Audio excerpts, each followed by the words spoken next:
HBs, we're here with Heaving Bosoms Ask a Badass, where we interview romance lovers about anything under the sun, but mostly, romance. I hope you join Aaron and I on Monday, February 17th for part 1 of The Bollywood Bride by Sonali Dev. It's an absolutely beautifully written second chance romance, but it does come with a whole passel of content warnings. Be careful if sexual assault, child abuse, severe mental health crises, mental health shaming, and gritty depictions of depression are triggering for you. It's a very beautiful, but it's a big angst as well.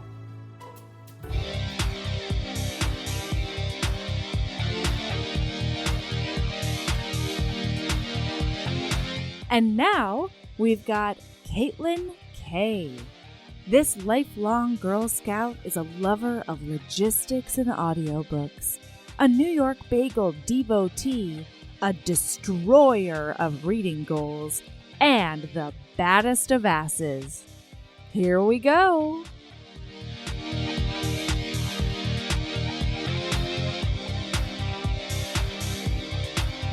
Hi, Caitlin. Hi, Natalie. How's everything going with you today? Oh my gosh, it's going well. This is going to be, I haven't had an interview in like a week, so it's nice to kind of chat with you and say hello. How are you? It's been a pretty busy week, couple of weeks, but today was not quite as busy, so it's been a nice little change from my normal chaos of everyday craziness. Listeners, if you are out there, I'm with Caitlin K. Caitlin, you are a fairly active HB in the geriatric friendship cult. You've been listening for, how long have you been listening to Heaving Bosoms? Maybe a little more than 6 months or so. I'm not the greatest with math right off the top of my head. I understand. But I started listening when my commute became an hour in each direction, and that was about May or June of last year. So actually it's been that's closer to 9 months. Yeah, absolutely. So we're going to be in a common law relationship pretty soon. Awesome. I feel like I should put more of those books onto my to read list, because there have to be some that are out there. Mm-hmm. Like the books that you haven't listened to yet, or the books that you've listened to the episodes but not read yet. Is that what you mean? Just books in general. There has to be a common law marriage trope out there. I haven't actually come across any yet. But I mean, who knows? Yep, definitely. I haven't seen any common law tropes where you're like, hey, you can't tear us asunder because we've been together for 10 years or more, or however long it is. However long is a common law marriage? What does that even mean? I'm not sure. I feel like I should know, because I'm pretty sure my aunt is in one of them, because she's been with the same person for pretty much my entire life, which is over 25 years now. But yeah, I should look that up. Me too. There's a lot of things in my life where I've been like, you know what? As we're talking about this, I actually know nothing about this subject and shouldn't have brought it up, and therefore need to go research it immediately. Exactly. I don't know the answer, but I'll get back to you about that. Yeah, I do that constantly at work. That's my number one. Yeah, that's my number one thing I tell my employees. Don't lie. Don't make up an answer. Just say to them, hey, what's a good contact number for you? And I'll get back to you with that answer as soon as I can. Exactly. And then just do some research and get there. It'll work Exactly. Yeah. I should put that on a t-shirt. Have you been a romance reader for a long time? I have definitely been a reader for a long time. I got more into romance, I guess, sometime late college. I've always been involved in the YA type romance, younger versions, but then I started getting into iBooks a lot, and they had so many of those free ones that I was like, you know what? I just need something to read. I actually really like this. And then it kind of just ballooned from there, and now it's a way of life. So yeah, I understand that feeling completely. Yeah. Do you have a go-to genre that you like? I mean, nowadays I mostly stick to romance. I go more with contemporary as opposed to paranormal or historical, but I've been trying to branch out a little more. I have found some historicals that I've listened to. I've taken a lot of suggestions from The Cult, from Goodreads, all over the place. Honestly, I listen to and read so much that I'll pretty much try anything at least once.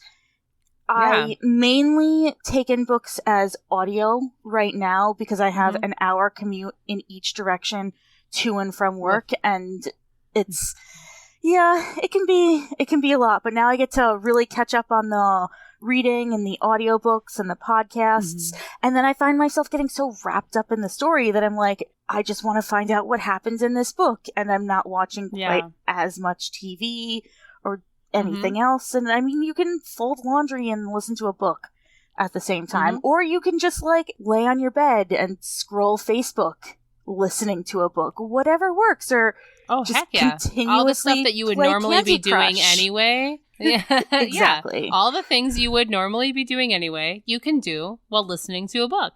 And I feel like that this has come up on The Cult and kind of in the world in general, but like I firmly believe that listening to books is reading. You know what I mean? Because your brain is still making those mind pictures. It's still having to like comprehend those words. Your brain is doing the work, whether your eyeballs are doing the work. You know what I mean? So exactly, listening is reading. And I'm going to say that this is the definitive answer for the whole world that needs to happen right now. Like, we don't need to continue the subject after this episode. Wouldn't you agree? 100%. You and I can just determine that. Yeah, that's 100% bang the gavel. It is correct. So this conversation about audiobooks in the world is over. Caitlin and I figured it out. No one else needs to discuss it from here on out. Audiobooks are reading. Yes. Yeah, I think we've talked about this on a couple other episodes, but I have a really hard time. Well, I used to have a very long commute. And I hated it because, you know, you hate it, but you also love it because you have that time to, you know, listen to stuff or do podcasts or listen to books or whatever. And it's always that part of the thing. It's like kind of forcing you to spend time with yourself. You know what I mean? Which is kind of nice in some ways. Yeah. But now I have a very short commute, and so it takes me like 6 days to finish one episode of Heaving Bosoms. Yeah. So really, there's no time for things like audiobooks or podcasts or anything like that. I can't even listen to my own podcast anymore. I'm not even able to listen to my own voice. I know. Sometimes I was thinking about this before. Like, I have never liked listening to my own voice. I'm like, am I going to skip it? Or like, what's going to go on? But I mean, I'm also more of like that completionist. Like, I'm going to have to do it. I mean, I'm not necessarily that way with books or my audiobooks. If I don't like a book, I will put it down or get rid of it or something. I don't tend to buy very many books. I borrow a lot from the library or from like Overdrive or Hoopla. I also have a Scribd subscription, so I am not paying individually for them, so I don't feel as guilty if I'm like, I hate this. I'm just listening to it so I can say that I did. Like, that's all fine. There's so many other hundreds of millions of hours of books and things out there that I can find something else that I actually will like and not.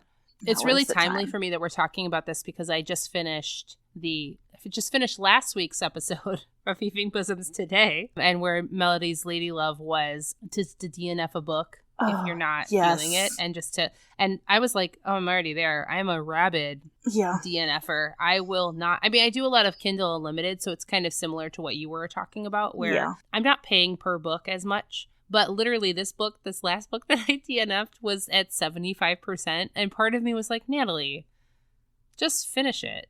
What are you doing? But then the other part of me was like, no, just stop it. You don't need to finish it. Who's even going to know if you don't? Exactly. I mean, I track pretty much everything I read on Goodreads because I'm also like, I just want to know how many books that I can get and if I'm hitting my goal and all of those things. So if I don't finish a book, I'm not going to put it on there. Some of them, if like I really hated it, I will put in a review saying that I really didn't like this book for this reason, but other times I finished it out of spite. I'll delete it completely and it won't count. Like I don't know. That's the ultimate diss. I'm not even going to count this on my Goodreads count. I know, and I've been doing like a book every day or two with everything that's been going on, so my counts get pretty high.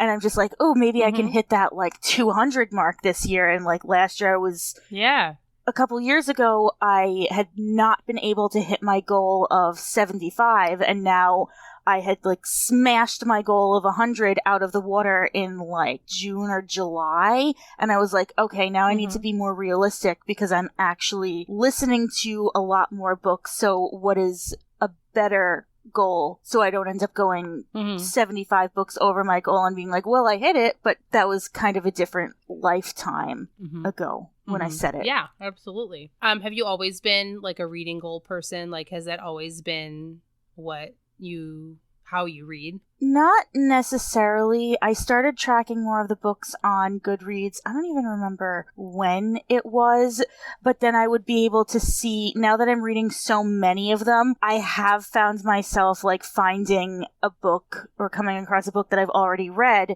And if I have already read it, sometimes I will go and read it again. But if I see that I read it and either liked it or didn't like it, then I can kind of just stop, find something else, and then keep going forward. But I've always been a big reader. Like, I was one of the types of kids when I was growing up, my parents would have to take my books away instead of like taking away television privileges or something else. And I would constantly have books out of the library. I'd get like 9-10 books out of the library per week and then just go through all of them. And some of them were rereads, but I read so many different things, and it's definitely helped out and led me down the path where I am today. I mean, I used to work at Barnes & Noble, and I was there for just under 5 years.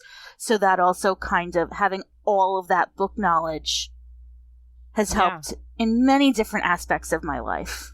Do you want to talk about your current job right now? Because it's kind of a big lady love for you. Like, that's a big... It's a big passion.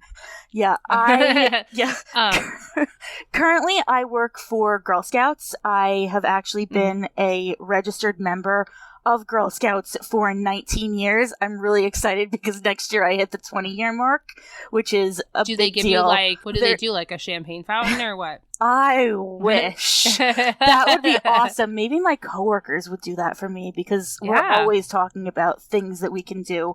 But I will get a pin that goes on my uniform that has the 20 next to it. And actually, Girl Scouts was my first job when I was 16 or 17. I worked at camp for 6 summers as a Girl Scout camp counselor. And now I work in membership, so I get to involve girls and adults in troops, help them get started, help them continue, basically helping them be a better person. And it's been that one like organization I've been involved in for more than 2/3 of my life, and I get to do these things that I do actually feel really passionate about. And even with everything that goes on, and every job has its ups and downs and good and bad points, it's still being able to work for an organization that you truly believe in is something that's great. So that's definitely a lady love. Work for somewhere that you legitimately believe in their mission. Yeah, absolutely. And when it's really cool to be involved with something was super formational for you, and to encourage that with other people that are your age. Like that's one of the things that I love about doing environmental education and outdoor education is like that was very formational for me when I was younger, and to be able to spread that interest and joy to young people, even adults, that's amazing. And to be able to do that. Now I do it as a volunteer. Right. So it's really cool that you get to do it as a job, as a work job. Exactly. And that's great. And I've met so many other people through Girl Scouts with all different types of passions and things they love to do. And there are other people in the cult on Facebook that I have now connected with who are volunteers for Girl Scouts, and actually at least one other person who works for Girl Scouts in a different council across the country. So now I'm making all of those connections, and so many different types of people can have the same kinds of passions, and that's what's amazing about everything. I think that's one of the cool things that's amazing about romance and amazing about the cult is, you know, you really see the diversity of the readership of romance and the people that enjoy romance, and the diversity of the people that really have gravitated towards Aaron and Mel and what they, you know, their messages and, you know, their humor and things like that. Like, it's really been an amazing kind of gravitational pull for me, and amazing just to meet kind of those that people from all different walks of life, and we all have these things in common that maybe we wouldn't have met if it wasn't for this podcast. Isn't that kind of cool? Exactly. And it's great when it's also like there's this organization that's so female centric too. So that's kind of, there are definitely male readers and listeners, but it does seem to be a very female centric genre. And that's another like great connection, that it's another way to say like, these are my people. Like, I can understand them and agree with them on all of these different things. And then you also get to have the cookies, which is... What's your favorite cookie? It's a hard question. I mean, I love Thin Mints, especially when they have come right out of the freezer. There was a new flavor that came out this year, isn't there? Yes, actually. Girl Scout cookie flavor. They are called Lemon Ups. It's a new lemon flavored cookie that I have actually tried, and I am in love with that cookie also, and it has made so many cups of coffee that much better. And I pretty much like all of the flavors, but that one I particularly like. I wasn't the biggest fan of the previous lemon cookie because you also couldn't really hide it because it was like powdered sugar just would go everywhere. So it would be like, I need to be discreet, Girl Scouts. Come on. Exactly. But even so, it's so like light and like lemony, and it's wonderful, and it makes me happy. It and sounds anytime amazing. I see any of those cookies it's lovely. Do you want to hear a really like boring favorite of mine? Yes. I'm a trefoil girl. I'm a shortbread cookie. I do like that. Is that how you say it? Am I saying it the wrong way? I say it both ways. I've kind of gone back and forth. Trefoil, trefoil. I kind of just like, I'll read it and then I'll just say it, and it sounds like pretty much every time it's slightly different, and I don't even know why that happens. That's another one of those words that I didn't really know how to say it until it was coming out of my mouth on this microphone. I don't know if I've ever said, I don't think I've ever said trefoil. I think I've always called them shortbread cookies. I'm not sure. Either way, we can decide. We decided about audiobooks. We can decide about this. What do you think? Trefoil? Trefoil? What's your gut instinct? I feel like it's more trefoil, but I think that may have been based on something I heard, maybe in a webinar. I feel because confident I've had to with listen it. to hours and hours of webinars. That is not a lady love unless you can have unless you can have, although really comfy headphones. Make sure you get a pair of those, especially if you have to be on them all the time for work. Like that has been making this so much better. They're like over the ear. They have a microphone. It's all of that great stuff. And you don't really forget they're there, but you don't necessarily feel them as much as the in the ear ones. As a person who wears headphones quite a bit for this purpose, I can vouch for that. Getting good headphones that are comfortable is a big deal. It's a big deal. So we've agreed it's trefoil, Yes. everybody, all listeners. That's what it is from Bang now the gavel. on. It is done. So we're doing business tonight. We're getting things done. Just call us Congress because we are getting things together. Are you ready for a lightning round? Yes. Yes. I'm going to go with yes. Say it with Yes. confidence. Yes. Okay. I have a couple new Ooh. questions. I have a couple new ones. Are you ready? Yes. If you were gonna bing boong bong something, what would it be? So this I actually was thinking of. And I think the biggest thing that I come across in any of these romance novels that I read is the constant lack of lube. Like, Uh-huh. it is, you can never have too much. Nobody ever Yeah. seems to use it in pretty much anything. Also, spit Yeah. is not lube. Yes. Just to say it again, Agree. it is not, and it is a terrible substitute. So you need to be prepared. So it's like, Yes. bing boom bong, where's the fucking lube? Yes. With Caitlin. Exactly. I mean, you have to have it. Yeah, Done. I agree. Okay. We're banging another gavel Yes. for that. Bang the gavel. Do you have a favorite Melody and Aaron catchphrase? Heaving Bosom's catchphrase? Like, is it herbs? Is it oof? Is it DEFCON most extreme?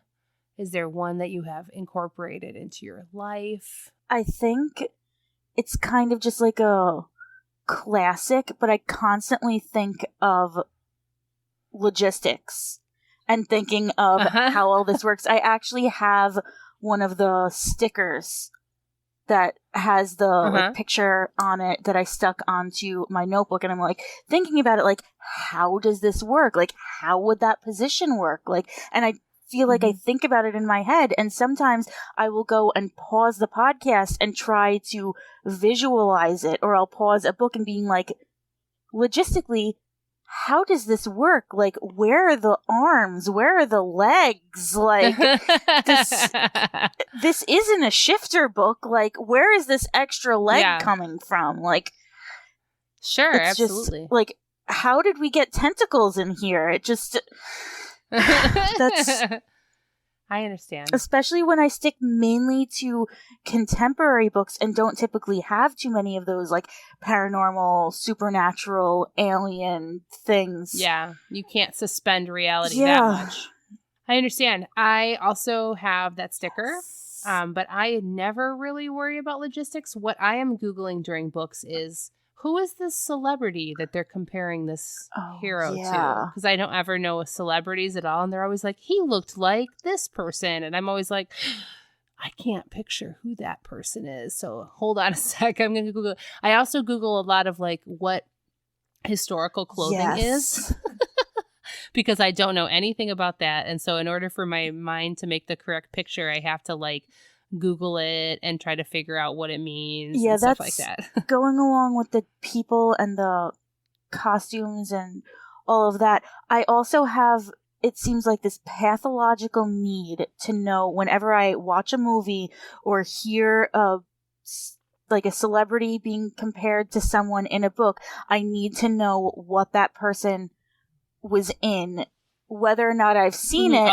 And then I'm like, oh, well, how do I know them? And I'm like, oh, well, I've never actually seen any of the big things that they were in, but they were in that one episode of Supernatural, or that one episode of Bones, or, oh, that episode of Law and Order that I absolutely love. That's why I know them. That 1 30-second part or 20-minute part or whatever. I remember that one episode. Yeah, that's kind of me too. Do you have a go-to author? There are a couple that I will go to and I'll pretty much like one click or download anything. Recently, I have been really into Tara Civic, and I read listened to her Naughty Princess series, and it was basically like one of the ones where it's kind of just like Beauty and the Beast, Little Mermaid, and Cinderella, but it was like so creative and the way that it was done. And one of them I don't give out 5 stars very often in my like Goodreads ratings list. And one of them did get a 5, and I was very excited about that. And now I'm like, oh, you need to read this one. And just all of them are great. But I've been also going with Lauren Lane, and I just started the Oxford series, which I think is a spin-off of her like Love and Stiletto and Love, something along those lines. Sure. Those J.C. Burton with her like sports ones, like some of those are just I do really like those. Do you have a favorite sport like to read about, not necessarily to watch? I don't really care about watching sports. I would like to know what your favorite go-to sport to read about is. I am not good at playing sports, so I kind of just like sometimes I'll imagine myself in the sport and being like, this is a bad idea. But I do really like the hockey ones, even though like I have tried skating and Caitlin do not get along. Hey, you want to know what's also fun? Like drinking hot chocolate wearing a scarf. Like, that's really all you need to do. Those ones are good. I'll read or listen to pretty much any of them, but hockey tends to be my favorite. Do you have a problematic fave? It could be a book. It could be a human. It could be a movie. It could be a poster on your wall. The main thing that just keeps popping out to me has been J.K. Rowling. And it just makes me so sad because J.K. Rowling and Harry Potter basically helped me become a better reader. Like I was exactly in the target audience when the first books came out. My 3rd grade teacher read aloud the first book to our class. So consequently, all of us were impatient and wanted to know what happened. So we were reading this book that was above our reading level, trying to figure out like what some of the words meant and like reading and figuring all of this out. And then by the end of the year, all of our reading levels had gone up so much because we were trying to read these books that were so much harder than what our actual reading level was. But like now I just try to pretend that like it's kind of separate, that it's like this is Harry Potter and then here's the person who wrote the Harry Potter. And I just... What I've kind of heard and read on Twitter and a couple other places is like the fandom and the books are not hers anymore. Once she put them out into the world, they became ours. And she doesn't own your relationship with those books. She doesn't own your experiences with those books. Yeah, she created them. And there even may be some problematic themes that can be addressed in the books. Obviously, the werewolf stuff is not great. Some of it and things like that. But like her as a person, you can totally reject her as a person and her and what she's doing right now and how she's using her platform. But those books are yours now and you can use them and they can represent whatever they need to represent to you. And again, I'm banging the gavel right now because that's what it needs to be for me. Those were very foundational for me. Ruby, my daughter Ruby and I read them together and we watch a couple of the movies. And they're important to our relationship and they're important to our life. So they are ours now and they don't get to be hers anymore. That's kind of how I've had to think about it. And I mean, again, I still think like, hey, you can absolutely say that she's the worst because she is, and still appreciate something that she created and maybe not support her financially now, but still appreciate everything that the books mean to you. However it works for you, works for me. Okay, you want to tackle the important questions? Yes. Okay, what's your favorite carb? Bagels. Bagel. I love it. What's your favorite go-to bagel? Either everything or sesame if I know I'm going to have a meeting or something and won't necessarily have time to check my teeth. I live in New York, 13 miles outside of Manhattan. So basically I live in the bagel capital of the universe. Yeah. Sure. I have friends that whenever I go to visit them, they're just like, please bring me bagels because this is like, they're just the best bagels. And that's part of, like, probably one of the biggest reasons I don't think I'd be able to move too far outside of where I already am, just because I'm so obsessed with these bagels. I have a bagel Christmas tree ornament. Like, I bought my sister a bagel Christmas tree ornament. It's just, I need them. I understand. Do you do toppings or no? Sometimes I will do, like, I'll do cream cheese or just egg, and occasionally if I'm feeling really crazy, I'll do a bacon, egg, and cheese. But I also need to really be ready for that and make sure I actually have and actually take the Lactaid beforehand, because otherwise it's not only uncomfortable for me, but it can potentially be uncomfortable for everyone around me. Like a nuclear situation. Yes. I understand. But as long as I have that Lactaid, I am good to go, and it's on. I was just thinking about trying to make bagels the other day, and it's kind of like a project that I would really love to tackle. I know HB Holly just made bagels the other day because she posted pictures of them.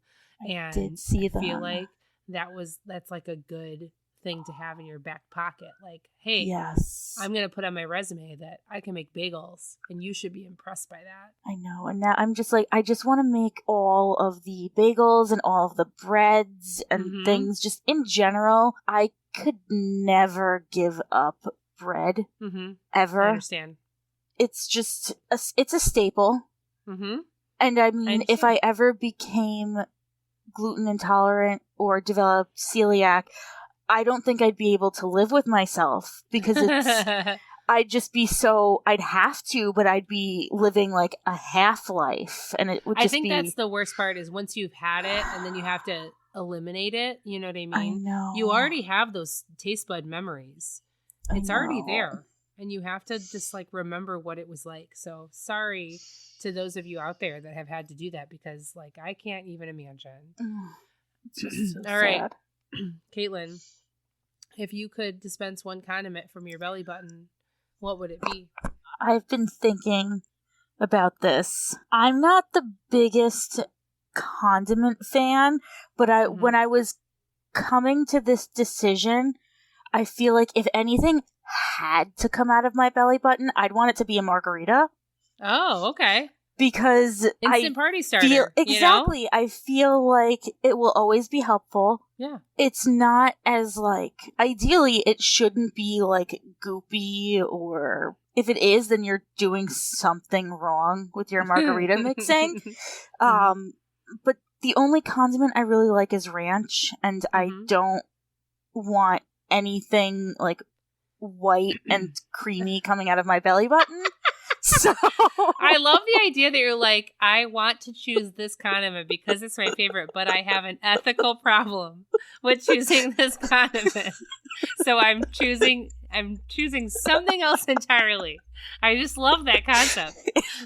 Exactly. I reject the idea, so I will make it work in the way that I can. Yes, I understand. So when life gives you a belly button that dispenses condiments, you make margaritas. Exactly. Yeah. That's where you get the lemons and the limes. Yeah, there it is. It's perfect. That's all you need to know, you guys. Yeah, like when life gives you those lemons and limes, like, make some margaritas and throw a party. Yeah, from your belly button. Yes. Is that like the ultimate body shot? Oh my god. You know? Yes. Because it's literally coming from your body. Yeah. Ooh, I like it. With that mental image. Sorry for that, by the way. Except no, not sorry, because margaritas. Don't be sorry. Yeah, exactly. Margaritas from your belly button. Who knew? Caitlin, thank you so much for interviewing with me. This has been awesome. Yes. I've loved spending time with you. It has been so exciting and a good part of the day. Good. I'm glad. Thank you for like doing your hour-long commute and like fitting me into your crazy busy schedule. And I'm so excited it worked out. Yes. Definitely. Okay. So keep being a badass and love yourself as much as you love heaving bosoms. Yay! Yay! All right. Okay.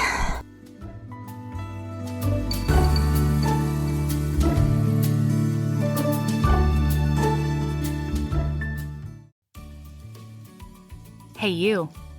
Yes, listener, you. Are you loving the show? If so, please leave a rating and review in your podcast app.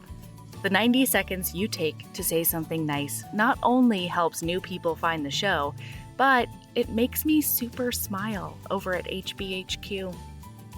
Also, I've had a few people ask, and the answer is yes. We are still doing the 5-star bribe. If you leave us a review with 5 stars, then we'll do whatever book you want. We're real deep into the list though, so it might be a while. Lilas! Okay, back to the show.